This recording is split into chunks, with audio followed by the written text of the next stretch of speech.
Out front now, Democratic Congressman Mike Quigley, who sits on the House Intel Committee, which is one of the committees which will interview Bill Taylor tomorrow. Good to have you with me, Congressman. So what are your key questions for Bill Taylor? Look, he was obviously a witness to the scheme. What else did he see? Who else was involved? What don't we know? I think you're right. He texts what most Americans are thinking.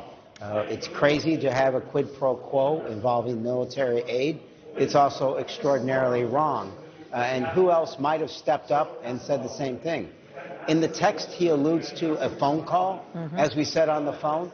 Who else did he talk to say this? And I guess, and finally, why aren't there more whistleblowers? Why didn't more people step up and say, this is horribly wrong, we can't do this, the American people need to know? I mean, it certainly sounds like, Congressman, look, this is the response to this text was from Gordon Sondland, and Gordon Sondland has said was essentially, dictated by the president. When Sondland responds, there was no quid pro quo. But this sounds like an honest text, not one necessarily sent thinking that it was going to see the light of day, if you know what I'm saying, as opposed to the response from Sondland, which was clearly dictated by the president. But yet, it does read like it's someone who wanted to create a record. I see that. And, in the light of day, looking years, months and years back, sometimes a text or some sort of message makes sense in one manner or another. The fact is, he said the right thing at the right time. And I do believe, in my heart of hearts, there's more people out there like him. Each witness sometimes leads us to other information and other people who might testify.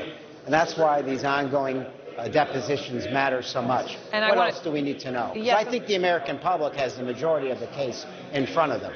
Well, certainly from the transcript, which is public, they do, right? They saw, military aid brought up by the Ukrainian president and the response from President Trump being, but first, a favor. And I should note that this text predated any public knowledge of that transcript. So this is what somebody thought, thinking none of this would ever see the light of publicity.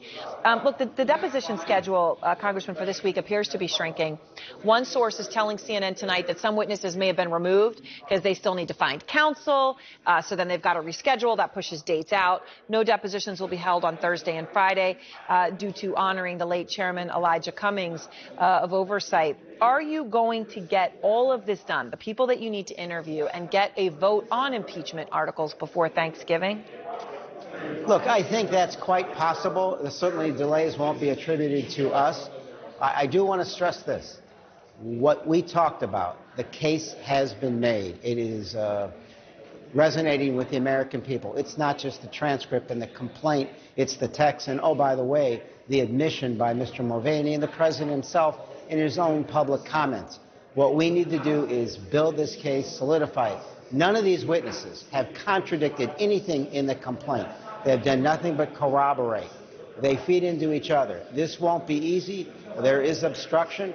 And if the president thinks he can halt this investigation through obstruction, he may hurt one element, but he is certainly building a stronger case for obstruction. So, look, the Republicans are fighting back. They tried to force a floor vote to censure Intelligence Committee Chairman Adam Schiff for certain misleading conduct. They're referring to his paraphrasing the phone call between Trump and the Ukrainian president. The president tweeted about this today. Censure at least corrupt Adam Schiff after what he got caught doing. Any Paul who does not so vote cannot be honest. Are you listening, Dems? Look, does any of this make it tough for Schiff to continue in his leadership role on this impeachment proceeding? Not at all. He has the complete backing of the caucus, and I think the American public trusts him.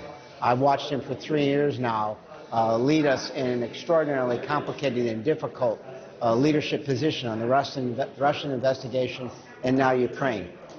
But don't let the Republicans do what they're trying to do here. They're trying to deflect.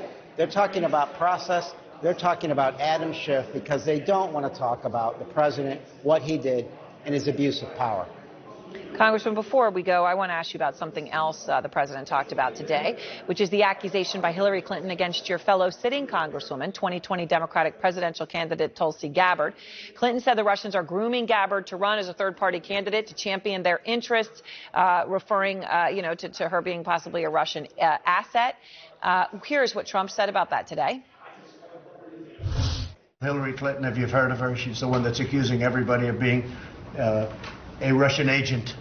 anybody that is opposed to her is a Russian agent. So that's a scam that was pretty much put down. Tulsi, I don't know Tulsi, but she's not a Russian agent. Congressman, do you think Congresswoman Gabbard is a Russian asset, that she's being used by Russians? I simply don't have any knowledge or information on this, partly because I've been focused on this. And the fact of the matter is, Hillary Clinton has a right to be upset.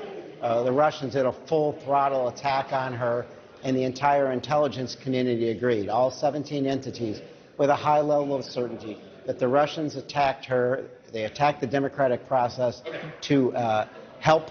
Does that justify Trump. what she did, though, to Congresswoman Gabbard? I have no idea whether or not that's accurate. I can only reflect on the matters that have been before me that I have knowledge of. If it's accurate, she has every right to confront her with that, and the Russians will try to make an asset of anyone that they possibly can. All right, Congressman Quigley, I appreciate your time, and of course I should note that Hillary Clinton did not put forth any evidence or proof of her comments the other day. Up front next, more Republicans speaking out against the White House.